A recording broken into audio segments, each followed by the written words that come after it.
Welcome to Monarchist Minute. I'm your host, William Stout, here with Konstantin and Leon J. Krolewski. And we're here today to talk about the fundamentals of American government, political culture, and society. How is everyone today? I'm I'm doing fine, alright. thank you. Good, good. Everyone seems rather lively today. That's always a plus. We got a lot to cover today, don't we, gents? Yes, sir. Indeed, we do. Do we have any Oh, comments on the topic before we begin, or anything we hope to discuss? I don't really got anything to say on that nature. I guess just trying to look at this topic from like a different perspective. I guess it make more sense once you introduce the topic for tonight. But I feel Right. like there's could be some more like nuance there that like people don't usually think of. Yeah, no, it is a very nuanced topic indeed. Alrighty, so that being said, let's go to our first slide. Mr. Boom. Constantine, if you would please. The Yeah, I already did. fundamentals of American government are the rule of law, the separation of powers, checks and balances, federalism, pluralism, and individual rights. That, of course, being our beloved Bill of Rights. Freedom. What? I said woo freedom. Alright, where do we want to start unpacking this, gents? Hmm. I'll let Leon take the floor on this one. Or either of you two, really. It doesn't matter. I'll be so honest. I can't remember where I.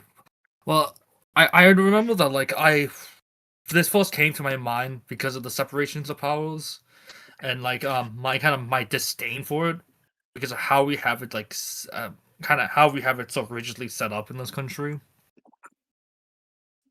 Mm-hmm. Really? Because usually most people give America good credit for our separation of powers. What do you think is wrong with our separation of powers? Well, I think that a lot of people mythologize it because it's we were like the first modern country to really like hardline on that as like part of like a foundational principle, not an accidental thing. But I think if I'm trying to remember what I had said before in the past about it, so forgive me. But I just I don't know. It's really like rubbed me the wrong way of like how we have like the policy making process so like divided, where it's like the idea of having like one like clear idea or plan is kind of butchered like through the by inherently through the process because you have to get all these different groups, interest groups, institutions to agree, and in order for that to happen, you need to have compromise. I love getting everybody to agree. It's so much fun. I mean, and obviously that's part of like the current system with having so much stalemate between with the two party system. But then I was also thinking like ideally, like whether it be a monarchy or one party state or what have you, then the whole system becomes redundant because if the idea is that you can reach harmony throughout all the branches of government, why have the different branches of government? Right. Now, Mm-hmm. basically, the main way to take separation of powers is the idea is that it's nearly impossible for one faction to control every single branch of government in this way, and therefore it is impossible for anyone to get a monopoly.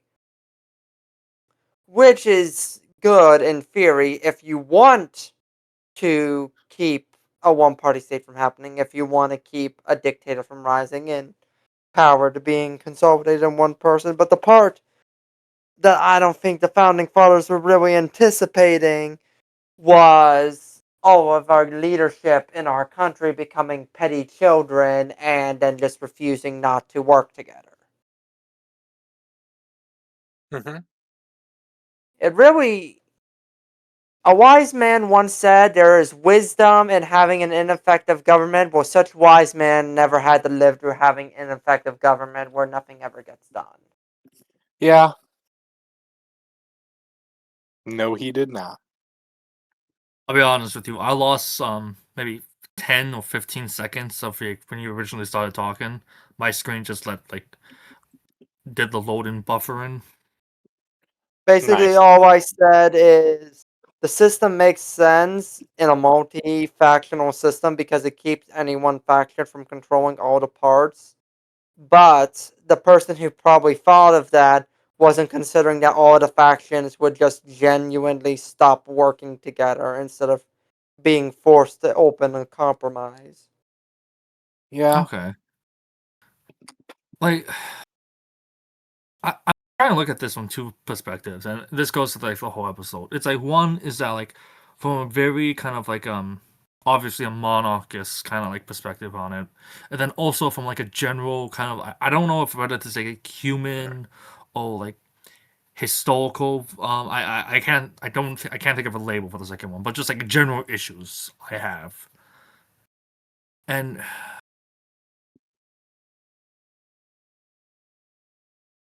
I don't know. It's sorry. I remembered more about this last week when I was first talking about it, and I completely forgot my train of thought from then. But No, I no, mean, you're if we Yeah, forgive, that's I can always Zoe. loop back to it. I can always loop back to it. It's all these are interconnected. Like you just mentioned, essentially pluralism, and it's like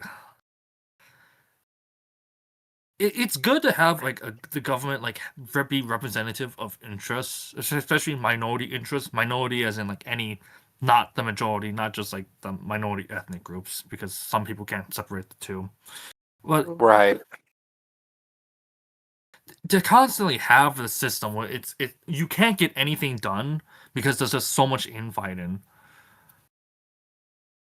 I mean, is that really a good system? Like I've heard like various political and law professors have this conversation and give lectures about this and stuff, but it's like I really don't think it's like a good idea, especially since like those like these same like political scientists complain about like the whole rest of the government. Like they complain about, oh, the executive has grown too powerful over like the past century. Oh, the courts have like, grown too much in power. Yeah, they've grown in power because Congress can't do anything because it's so like it's so like stalemated.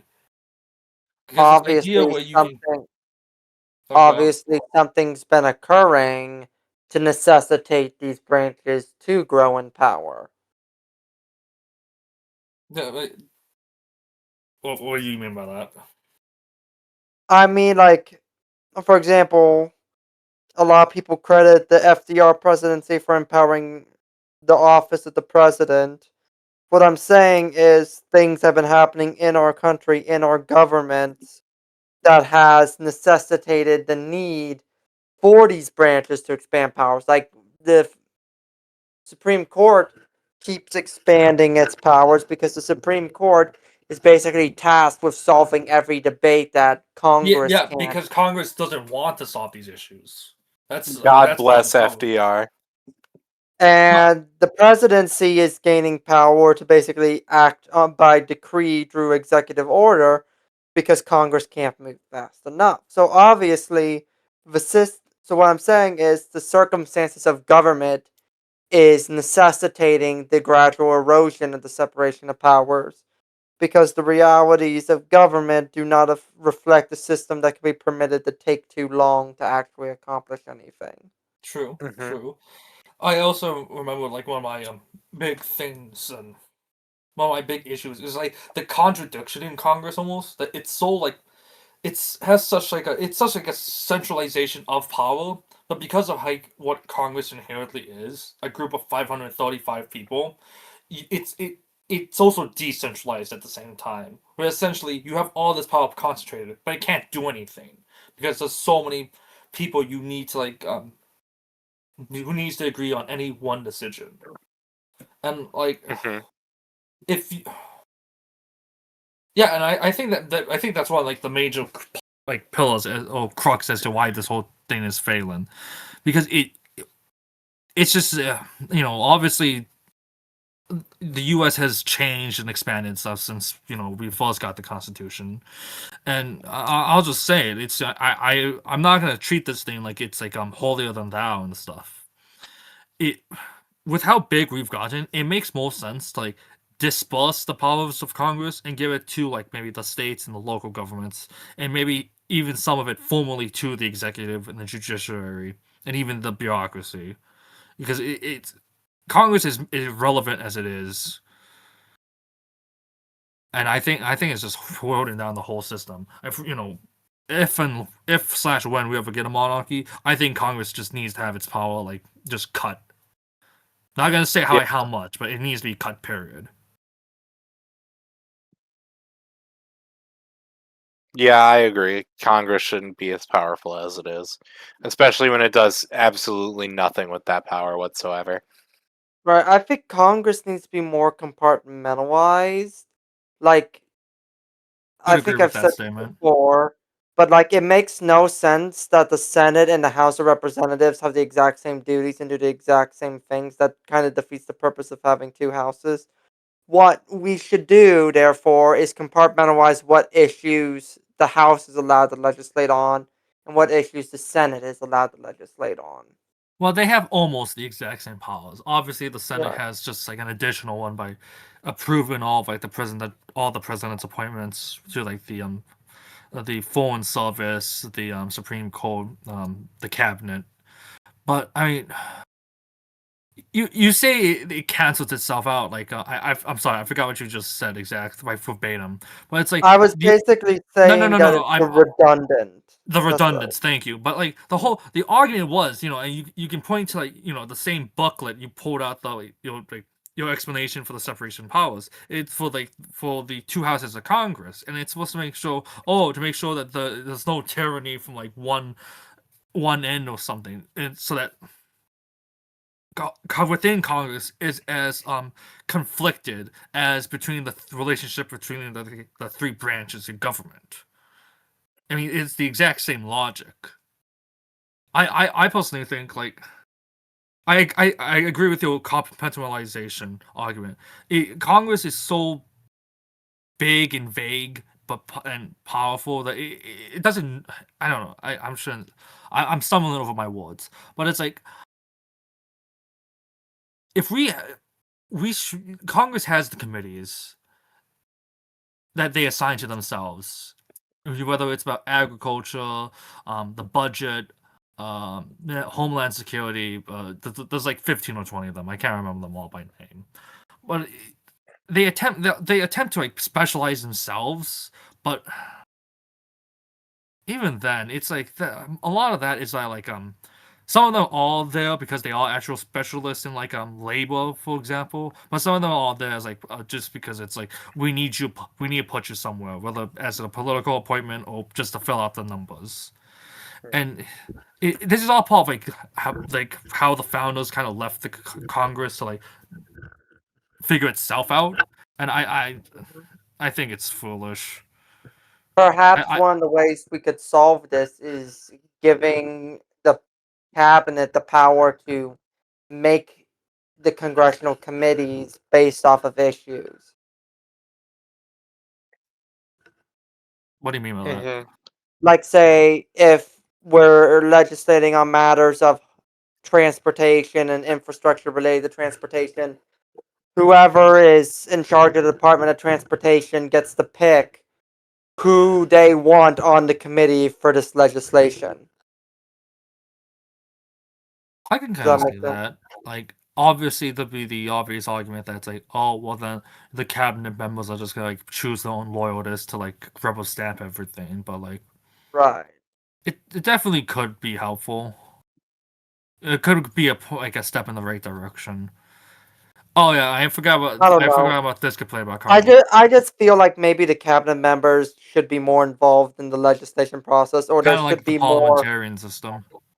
there should be more back and there should be more interconnected dialogue between legislators and administrators, because legislators like to make legislation that doesn't reflect how administrators do their job, and administrators often have to fill in the holes that legislators fail to address in their bills. There needs to be more dialogue between those areas of government. I agree. There definitely needs to be more dialogue. I think another, and almost forgot this, is that I might screw up my whole black point, but it's like I don't think Congress should have the right to like kind of like create its own legislation. I'll just be honest, because that's how we got the committees and this whole like internal bureaucracy within Congress itself, obviously separate from the rest of the federal bureaucracy, is that they the U.S. Congress is unique among most of the most parliaments in the world in the fact that it can initiate its own legislation independently. And because it has that power, and because it has the government's massive and society's massive and stuff, they created the committees and like all these extra rules and like procedures in order to somehow try and like get the ball rolling at all. And that's why we I didn't that's why realize Congress is also so like I didn't realize U.S. Congress has the power is unique in that it has the power to introduce its own bills. I thought all legislative branches where we did that. no, um a lot of them have to be introduced from outside. Oh Wait, then yeah, like I mean, who would introduce them then? I'm trying to remember the specifics. It was a while ago when I followed and talked about this, but it's like obvious. Actually I'm gonna look it up. Actually, I don't even know how to look it up. I I think anyone can introduce legislation in other countries. Like obviously, I'm talking about nearly 200 countries here. Like like kind of like Yeah. how we have here. Like any person, like any American, could just put a bill into like the box in Congress, be like, hey, could you please like look at this? Could you make my thing the law, please? Like I think a lot of other countries still allow that, but like in order for like Congress to make its own massive bill in its own right, as Congress, Right. that's unique because I want to say, okay, I think the British Parliament, for example, legislation is initiated by the Prime Minister. I might be slightly wrong about that or oversimplifying it, but I Well, want to say that's like part of it. I always assume that the reason the prime minister always introduces legislation is because he's the leader of the coalition, not because it's his specific job. Well, think about the inverse then. Actually, again, I may be wrong. Anyone in the comments of the chat can correct me. I don't. I'm not an expert on like every single parliament in the existence. But like, think about because like the prime minister of Britain or any other like parliamentary democracy is the leader of that house. It doesn't make sense for the opposition to, and this is assuming this is regardless if if they're the majority or the minority. For the opposition to introduce a bill, have it voted on, get it passed, and then have it law in opposition to the prime minister, who is supposed to be the leader of said institution. Especially if it's like if the prime minister of Britain decides, oh, I'm gonna like try and like start some kind of immigration reform, and then the opposition can push through the whole system. Oh, we're gonna do the exact opposite. It doesn't make sense because if the prime minister is the leader and also the leader of like the majority party, it's like why would you? How would this even happen? I don't know. I'm explaining it poorly, but I just it makes sense, I guess, for it to not be a thing. Now, something else I don't think should be a thing in the legislative branch is omnibus bills. Like giant, massive bills that cover No, I agree. multiple areas. Yeah, Like no, and pork, which is just legislation random should stuff be being thrown into bills that has nothing to do with That the too. bills That too. themselves. legislation should be specific and brief. It should, yeah. I agree with that because it's actually there's no reason for me to try and justify that any further. It's stupid to have like a massive bill. Like The I reason they guess the do big beautiful bill would be a good example, and I'm not gonna argue whether I like it or not. But just the fact that it's this massive document that it's like no one wants to read it. No one wants to read it, and you can argue, well, they had to do this in order to get the majority of people to agree to like make it a law. I think that's BS. Laws no should the be reason Oh, go The on. reason they do it is because instead of actually doing like the compromising and stuff off paper, they put what they want in the bill, and basically they hold everything essential hostage. Like they'll put whatever their political agenda is somewhere hidden in that 1,000 pages, force you to go through that 1,000 pages, and if you don't agree with it, if it's in, say, the budget bill, you hold the entire country hostage just because you don't agree with that obvious agenda Oh yeah, I mean in it that bill. we're saying the same thing here. Yeah, I just didn't use the word hostage. But that's the point. It's like it, it creates like a dead man switch almost. And if you don't get enough people to agree, well then the whole thing fails.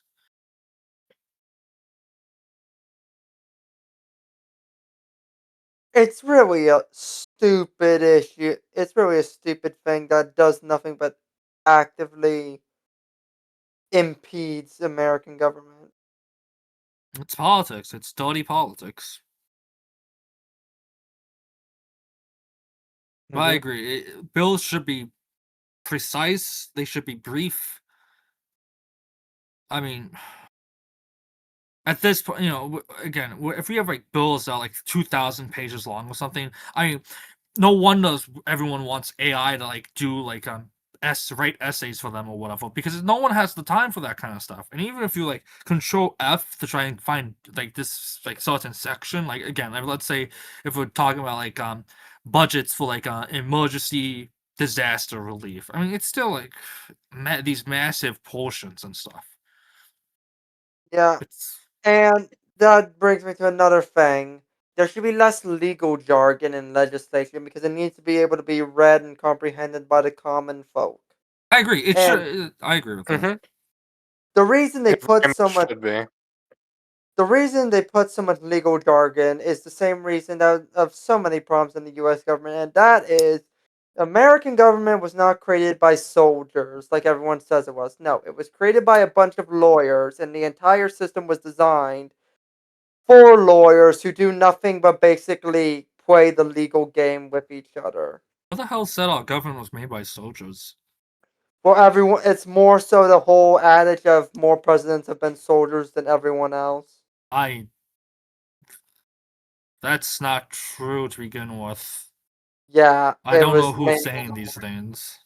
It's a common saying, but it's like, no, most of them are lawyers. And once you realize most of the people who were important in the formation of American government were lawyers, it makes a whole lot more sense.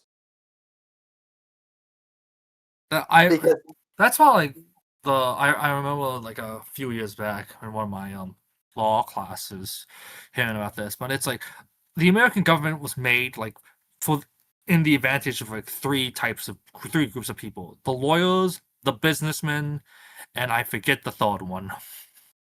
Again, it's been a few years. My mind's not the best. yeah, and you could really tell it was made by lawyers because the entire system is basically designed like the entire Oh, Constitution. demagogues. That's what it is. Lawyers, businessmen, and demagogues. Sorry, go on. Yeah, like the entire Constitution is basically designed to be a legal rule book for the sole purpose of lawyers throwing it at each other to stop each other from doing stuff. Like, nobody actually cares about the values stated in the Constitution that actually knows about the Constitution.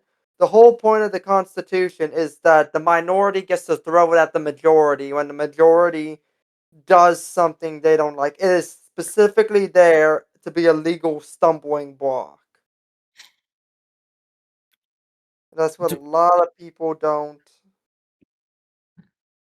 do we see. know like is the U.S. unique in that we like constantly we overuse legal jargon? Are we unique in that I regard? don't I don't know, but it also kind of explains why our politics usually tends to be so melodramatic because most people, well, it reflects American legal culture where we have this big idea in courtrooms being a battleground between right and wrong. Whereas in, say, the UK, in their parliament, people are joking with each other and, like, for lack of a better word, shit talking each other in the middle of in the middle of hearings. simply because that's their political culture, and their political culture is much more casual and Hmm. You can make that argument. I want to say that like kind of like contrast is due to like other reasons, but yeah, but there really is a problem with how U.S. government is chronically melodramatic, but that's besides the point. fair enough. But what was I saying? Anyway, but yeah, when I don't think the U.S. is unique in the system that I think we're unique in the fact that we use legal jargon for the basis of it. But I don't think we're unique in the system that there are institutions or rules that are quote unquote designed to get in the way of government if somebody throws them out there. Like I'm pretty sure every culture and every society has this in some form, whether it's just stupid like old school traditions and like etiquette or like what's the word I'm looking for? Precedents. Like I feel like in most other cultures and countries it's just cultural precedent rather than legal precedent. Hmm. Yeah, yeah. Yeah. I I I really hate this part of our country. Like we we can't create like an independent culture, like I guess free from the legalistic one. Not sure how to phrase this exactly, but it's like a lot of other countries, and for obvious reasons, I'm not gonna say them for like, but like a lot of other, because we have so many different groups in this country, we can't form a common ground. Like the vast majority can agree with, and just like put that false and just ignore the others because I'm explaining this poorly, but like I think we know what I'm trying to allude to is that everything will just devolve back into tribalism because we can't agree to like a independent kind of culture, political culture, independent of like of all the legalistic crap, because then again it just devolves into tribalism. Yeah. But so where should we move on next? Alrighty. Yeah. Oh, are we done with this slide or no? Oh, do we want to move on I to mean, we government? there's other things we could talk about. Like here's the issues. Like these are all like massive things, and they're all interconnected. Like like I complain about Congress. I can complain about federalism too because the bizarre, I'm gonna say bizarre relationship between the feds and the states. And then we can move it. Well, individual rights. I guess we could move into the next slide full, but I don't know. It's up to you guys. I'll just say this with federalism. I think the relationship needs to be reworked, and I'm not gonna say I'm full one side or the other, but the relationship needs to be reworked. The problem with the 10th Amendment is that by investing specific powers in the state, what we do is we don't set guidelines to what powers are guaranteed in the state, and that allows the federal government to increasingly and continuously encroach on the rights of states. Well, I mean, if you want, I mean, well, theoretically, we've already bashed like the separation of powers and stuff, and that what article is that in the Constitution? Well, that's actually half the Constitution, actually. So, theoretically, we've already put our ass with the Constitution. I'll just say it like how it is.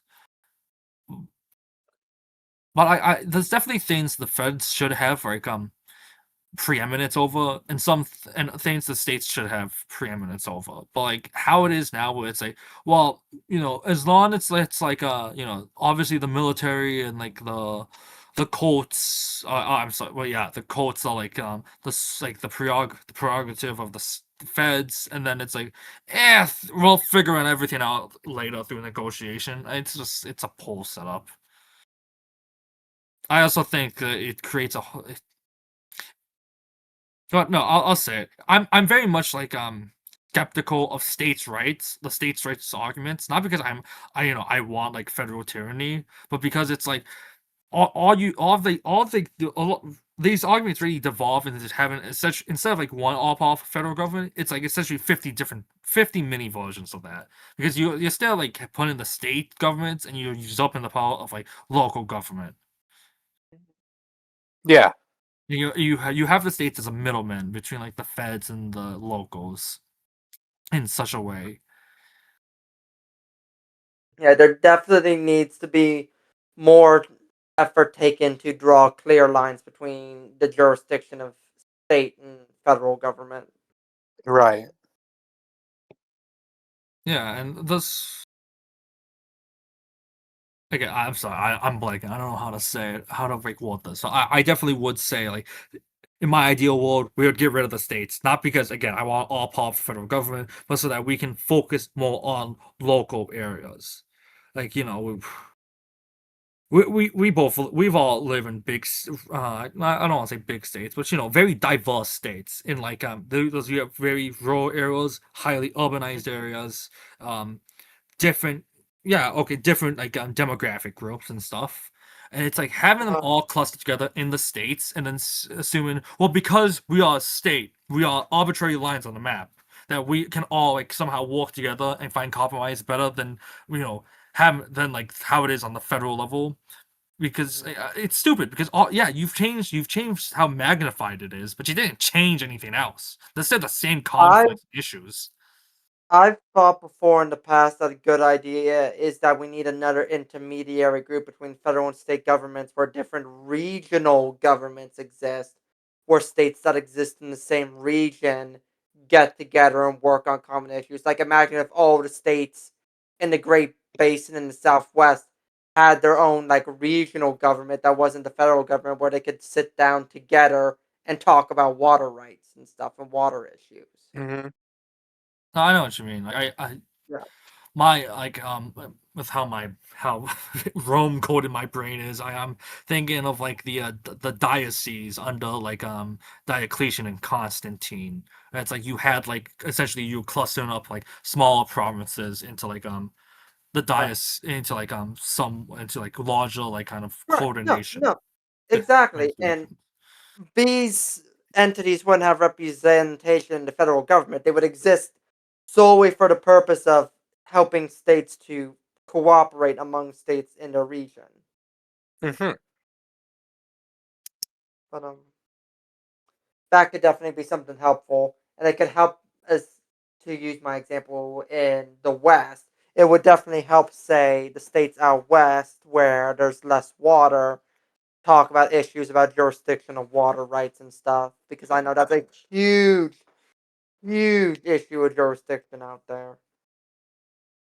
I think my only caveat would be like they need to have like actual authority, not just like this essentially like the UN style of, hopefully we can just get everyone to like talk and agree and stuff. It's like no, there needs to be leadership. There needs to be Right. like a affirmative like kind of fist down on the table. And Yeah. I agree. They shouldn't these like these new administrative zones shouldn't have like their own representation in Congress, but they definitely need to like They need to be be legally binding.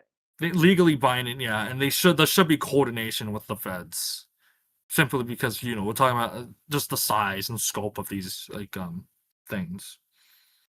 And I Well, would also mate, say they should probably also be, like, broad in the sense that they're not hyper-focused in, say, for, like, the jurisdiction. Because it's like, look at local government. Look at, you have the school districts that are, like, separate from, like, the city government, and then you have, like, other kinda, like, areas of policy and stuff, and how they're all kinda, like, they overlap in like the territory, but they obviously have like different duties and stuff. Like we can't have like a million of these kinds of like new districts. There needs to be like a one authority. I agree. No, yeah, I agree. I understand what you're saying. It was just mainly an idea. Like my idea in this instance would mainly apply to like specific geographical areas where the areas are tied together.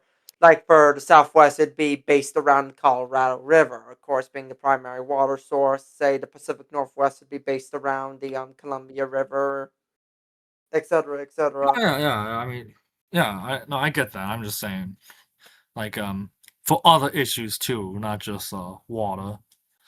Right.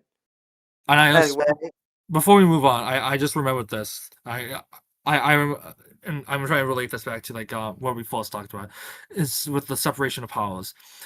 Because you have these three distinct like branches that they compete for authority and jurisdiction and stuff.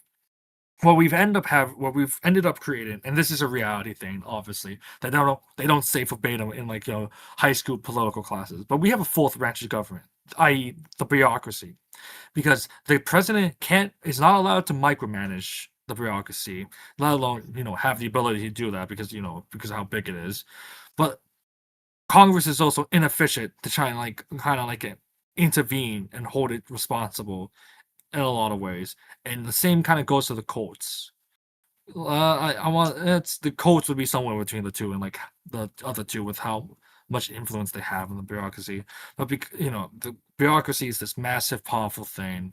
Sure, it doesn't have like a one obvious leader, and it's supposed to be under the nominal kind of jurisdiction of the executive, but we all know the reality of it.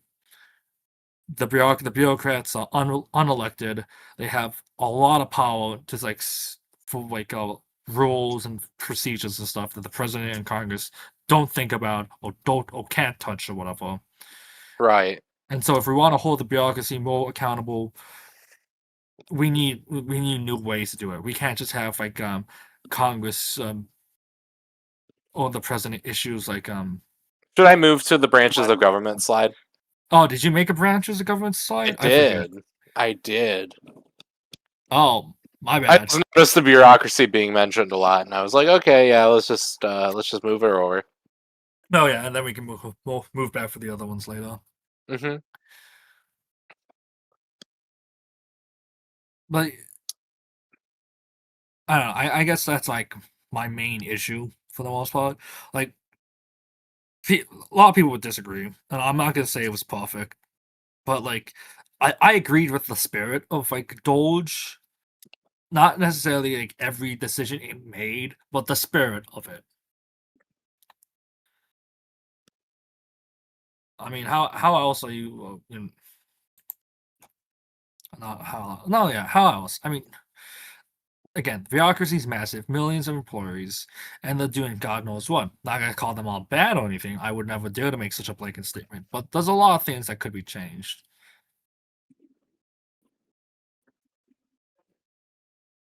um, Mm-hmm.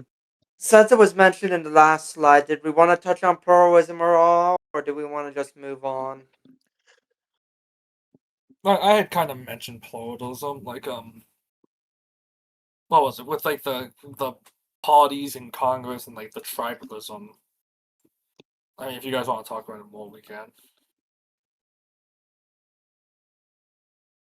I don't. Yeah, no. Let's talk about it. I mean, how diverse, quote unquote diverse, should the government be?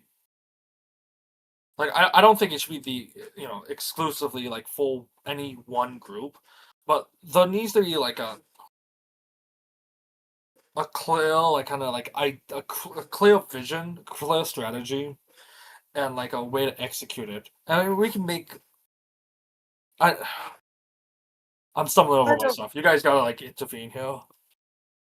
But know. If we had a proportional representation system, I could see individual ethnic groups creating their own party specific to their issues and beliefs, but that would be a very profound change in how the legislative government of the U.S. is made, because that would basically be us throwing out the entirety of districts, and that would basically destroy the entirety of how parties are organized, and hey, I'm it for would it be though. such a well, yeah, I'm just saying it would be such a it's hard to speculate on what that Oh, would be like, because it'd be such a profound change in how American and how the American government looks and works. I mean, again, we're already of the belief that let's take out the presidential elections. There's just have like one guy. I mean that's a pretty profound true. change. True. I mean, Let's just have I one mean, yeah, it's guy. true. So yeah, let's brainstorm this. Ideally, if we wanted to have good, perfect ethnic representation, what we would do is we would have a proportional based legislative I mean, it body. does. Okay, like really quick. It doesn't have to be solely ethnic. Like when we talk about diversity and stuff. I mean, there's also diversity of opinions and stuff. We have Right. people who are like libertarians, people who are authoritarians, people who are like classical liberals. I mean, it's not just like ethnic tribalism, but I digress. Well, then the only thing we really need to do in order to better that is to tear Hmm. down the dual party in order to make room for more of this ideological diversity. Which, again, having a proportional representation system would actually do wonders for that because without a lack of districts, people would be free to vote based off of not party affiliation rather than who's locally available candidates. Right. The only Right. problem with that is a nation as large as the US having a proportional representation system does a disservice for the great geographical and regional diversity we have in our nation. I think that argument's poor. I don't agree with that like whole counter argument against proportional representation. I mean, Really. because like it's essentially the same thing as you look at the country at large or the states. The districts are arbitrary lines on a map, and you're assuming you don't really care about like everyone in this geographic area because you've already conceded to like the winner take all majority victory system. It's like, well, you just need majorities of these peoples, and you get to say, oh well, hopefully they'll find like a compromise candidate most of them can agree with, and we can all live in kumbaya. Well, what ends up happening is it is the majority, and then like the minority of each of these districts are left out completely of any representation in government because the House representatives are the representative of the majority of a district. So like me personally, I feel very left out with my representation in Congress because of how my district's designed and who my representative is. I feel bad for you being represented by who you are. I'll say, I'll just say this. I don't care what YouTube says or anyone. It's like, I have like a Muslim Democrat woman as my representative. It's like, I don't feel represented at all here. And I'm not asking necessarily for someone with the same skin color or religious beliefs. But it's like, it, I'm, I don't feel representative at all because I don't agree with this woman, but she has like she has total representation over me. So I feel like a lot of other people feel left out of any representation in Congress, and they could say, well, I like this other congressman from like this district over for this other state. He I like his like gun policy, or I like his like house and his position on housing issues. But that's just because I agree with this other person does not mean they represent me. They represent the people. So I still feel left out of government. And if you want to put like a cap or like some kind of limit between like urban and rural, because that's the whole reason why we're stuck at 435 members of Congress in the House, because there's paranoia in the 1920s that eventually the all the farmers will be left out of government because everyone would just be from the cities who have so much population they can outvote all the farmers. Like if you want to put some kind of limit on that, I'm okay with that, but there should be more flexibility and like representation, especially now because we don't live in like a world like in like the late 18th century where it's like you didn't leave your village or your town. You kind of always there your whole life, and it was mostly rural and stuff. Right. We don't live in that And world. We live in a world where it's like I identify more with people on the other side of the country or the other side of my state who I have similar political beliefs to than I do my own neighbors on my street. now, granted, I have heard the argument that America is becoming more regionalist as people are being more settled over time. What do you mean by that? I'm dense. Well, it's been found statistically that with every generation, people are not moving around as much, and there's not as much internal migration in the U.S.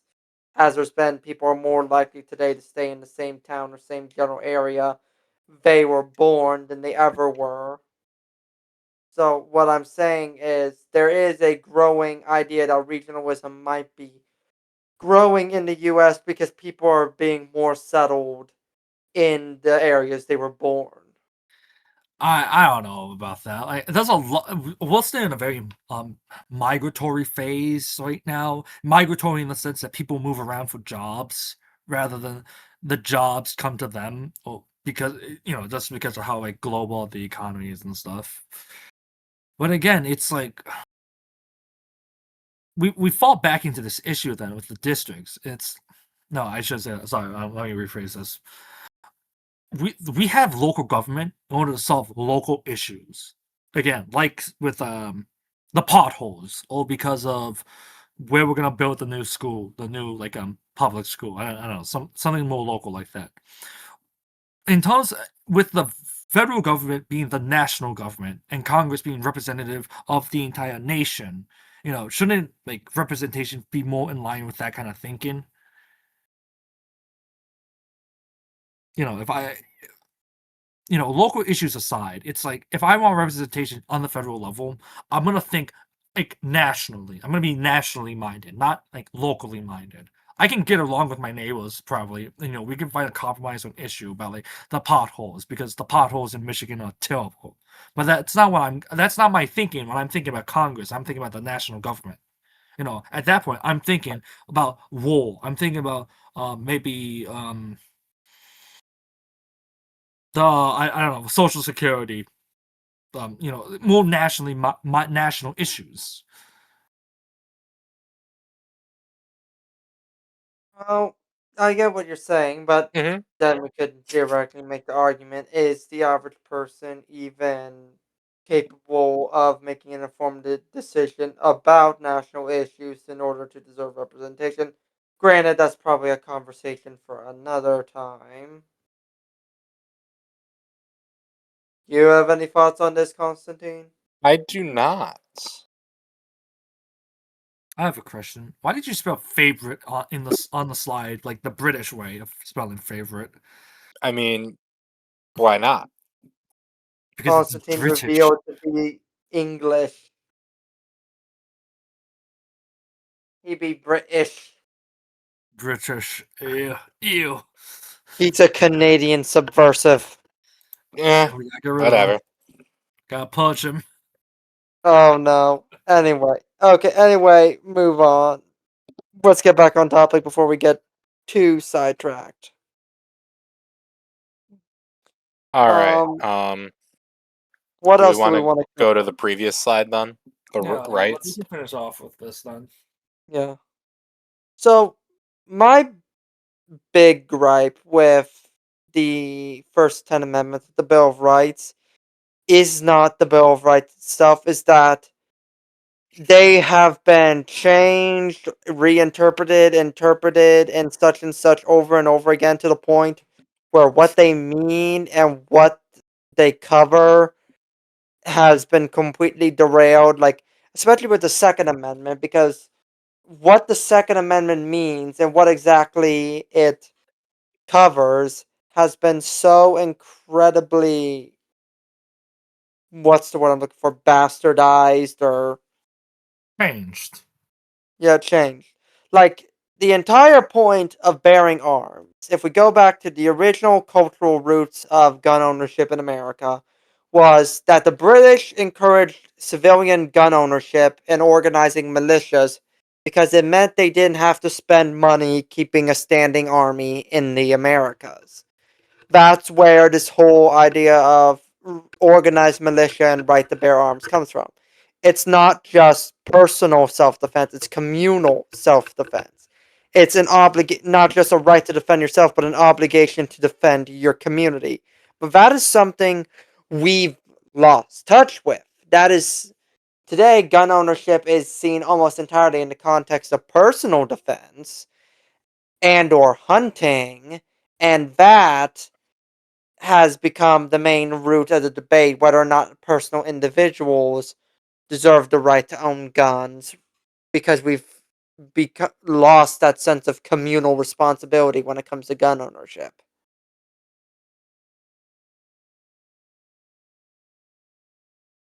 Comments? No, I think I you're agree right. with that.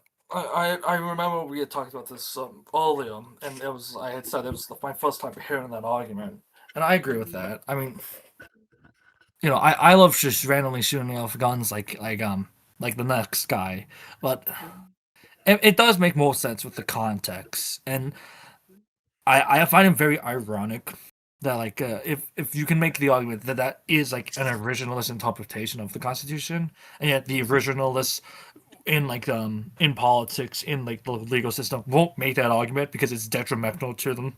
So they're kind of being contradictory bastards there, but Right.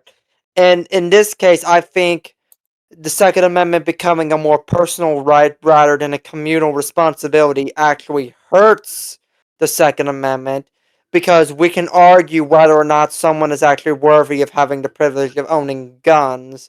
But if we talk about gun ownership as a communal responsibility to protect your community as a whole, that makes it more important. I definitely think it reinvigorates kind of like that civic duty that we've lost, and I think that it's inarguable that we've lost a lot of like civic duty and civic virtue in I our modern society. I Hmm. definitely, yeah. Basically, what I'm trying to say is when it comes to the Second Amendment, what we really, not just the Second Amendment, but the whole Bill of Rights, what we really need to do is sit down and redefine in modern terms what each of these rights mean, what they entail, and we should do that both considering what the original intentions were for these rights under the Constitution, but also what these rights mean in the modern world. And I do think maybe we could stand to add some rights to the Bill of Rights. I do think we could stand to maybe reword some or change some. There's a lot of things we need to do, but we need to get, and this is going to make a lot of conservative who listen to our podcast mad. We need to get rid of this concept of the Constitution and the Bill of Rights being a dead document, it being set in stone. It's not set in stone. The founding fathers would probably look at us like it's crazy because we haven't written anything new since they implemented the system. The Constitution itself wasn't even the founding fathers' first attempt at writing a constitution for the US. So treating Well, it like it's a dead, unchanging document is kind of I think stupid. we've oversimplified in a lot of way, a lot of that, and not trying to be rude or anything. Like the Bill of Rights wasn't even like a original consideration. Like they didn't even want that to begin with. That was a compromise they had to negotiate in order to get everyone to agree on the rest of the Constitution, like the actual articles about Congress, the president, and Right. stuff. It was an afterthought, and that ironically makes it one of the least important parts of the Constitution, I which is don't know if I would say least strange to think important. about. No, I get what you mean though. And I don't even think like it'd be like conservatives necessarily who would disagree with that. Like I get maybe like a subset of them, but like I don't know. I mean, When it, yeah, but when it really comes to the, definitely them more than the liberals. I can agree with that. The right. liberals wouldn't necessarily care that much. But yeah, when They it would, but not. comes to the Bill of Rights, I do think we need to sit down and decide what needs added, because It needs to I be think, updated. Yeah. yeah, it needs updated. The wording needs updated. The what they mean needs updated. We need to consider what the founding fathers originally meant, but we also need to consider the past 250 years of precedent. And I do think some things should be added. Like, obviously, the amendment for abolition of slavery needs to be added. We need to guarantee that in the Bill of Rights officially, that no man should be held in bondage. I think rights for women should also therefore be guaranteed. and just general things that have been fixed and accrued over the years that should be reaffirmed in a new updated Bill of Rights.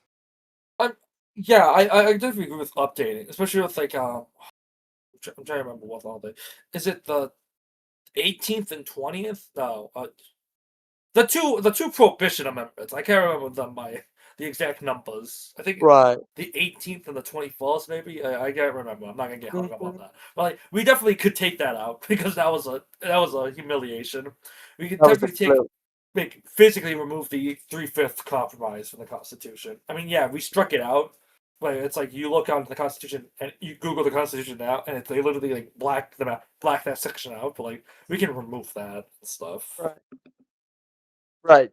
And that's actually leads to one major part in the whole American political culture that's a problem. When we change things in America, we don't get rid of old things. We just layer new shit on top of the new things. It's like painting over or putting wallpaper over the same wall over and over and over again until there's like 40 layers of paint and wallpaper on. I agree with that. Actually, I didn't think about that analogy, but I agree with that. We need to learn that it's okay to throw shit out from time to time. No, you're definitely right. We all legal system is definitely has like almost like a holder culture to it, a holder mentality, a holder And culture. just makes the entire legislative and legal process harder because you're not only writing legislation for a specific issue, you have to write legislation for that specific issue and consider all previous legislation written about that specific issue. You have to write clauses in there that nullify previous legislation that either work with previous legislation, compound previous legislation, and it's just builds on top of each other again and again and again. It's part of why tax policy in the US sucks so much because every time we reform taxes, we just layer new policy on top of old policy. No, I agree with you 100% with this. I'm reminded of like again resident like a Roman historian fan, but it's like the the Codex. I think it's the Codex of Theodosius II and Justinian the First, the Great. And essentially, like what these two did was they literally just updated the entire like all like the laws on books. It's like, all right, well, we got two laws here that kind of contradict each other. We're gonna throw out the old one, keep the new one. Kind of like simplify things, explain things better, and yeah, I again. Oh, no, Yeah. not again. That's what we need. Period. Right, because whenever the Romans would reform their tax policy, they wouldn't layer old tax policy on top of new tax policy. They would literally just throw the whole old tax book out and start from scratch. Yeah, Yeah, it took time, but it was so much more efficient.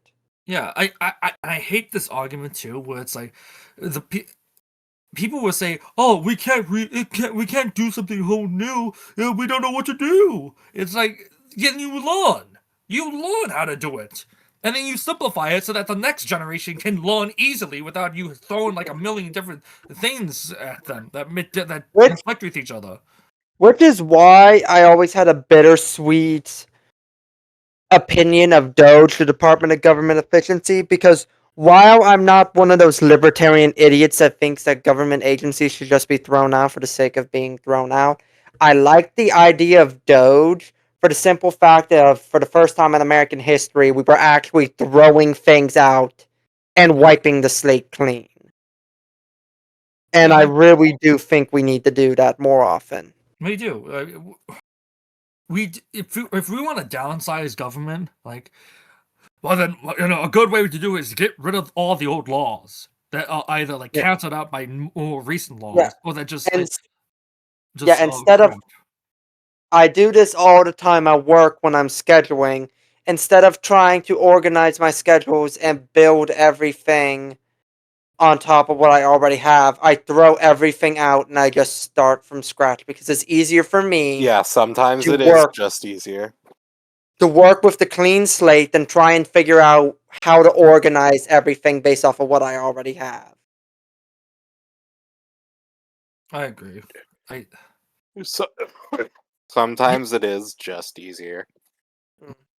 again, I think the whole argument, it's like, oh well, to have something completely new, it's like somehow is gonna make like the whole system, or like or most people within the system catatonic. Is just like it it's never like rubbed me the right way. Like it completely relies on like I guess fear in a way.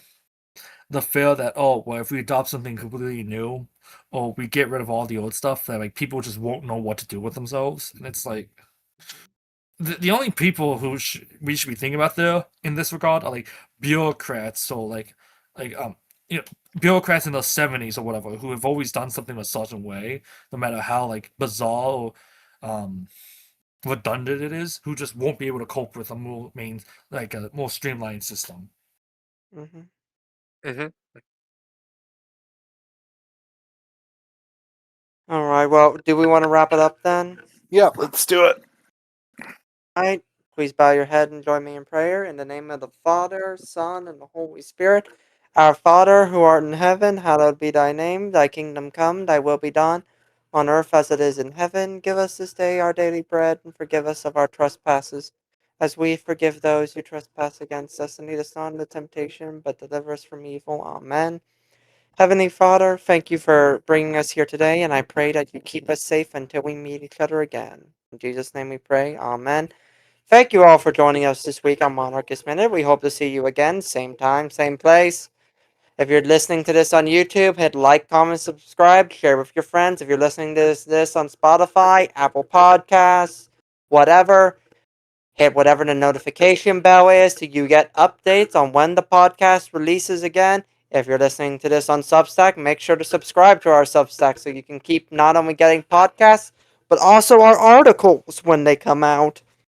If you want to help out the cause, join us on Discord or send us a DM via social media. Email is also an option. Until next time, may God bless you. May God bless the United States of America. Thank you and good night.